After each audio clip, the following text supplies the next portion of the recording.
As the world held its collective breath 50 years ago, okay, engine stop. We copy you down, Eagle.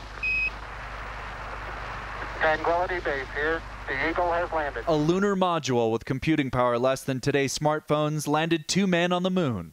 But what really guided the Apollo 11 mission on July 20th, 1969 were the hundreds of dedicated NASA staff in Houston's Mission Control. I look at it as a leadership laboratory where a bunch of young people come in and it's pass-fail. Are they going to become leaders, yes or no? Gene Kranz was their leader. It was now upon my team and the crew. Nobody else in the world existed. Not even all the boss in the back row or all the people in the living room.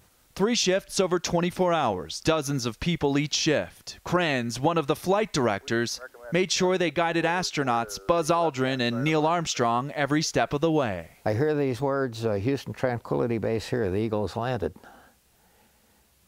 And this room was almost strange at that time because the viewing room were celebrating, they're cheering, they're stomping.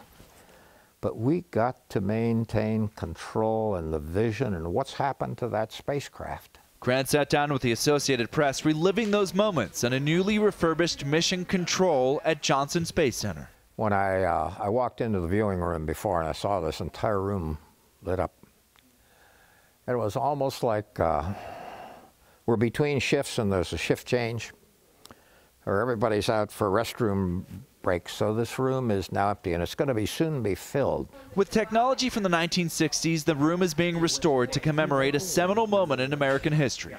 Breathtaking in a lot of ways. It brought former flight activity officer Spencer Gardner back in time. Because I remember seeing it before the restoration started, and it looked like neglect. The $5 million project, almost all from donations, is getting museum-quality treatment. Even the carpeting and the wallpapering that was recreated, you know, they worked with us to make those things happen. They're paying attention to every detail, big and small. And one more thing interesting, there was a telephone behind here.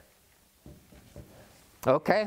Upon completion, tourists will be able to visit in commemoration of Apollo 11's 50th anniversary. Apollo 11 was the most difficult because we had to be perfect on the spot. We had whatever calls we made. John Moan, Associated Press. Had to be right. Houston.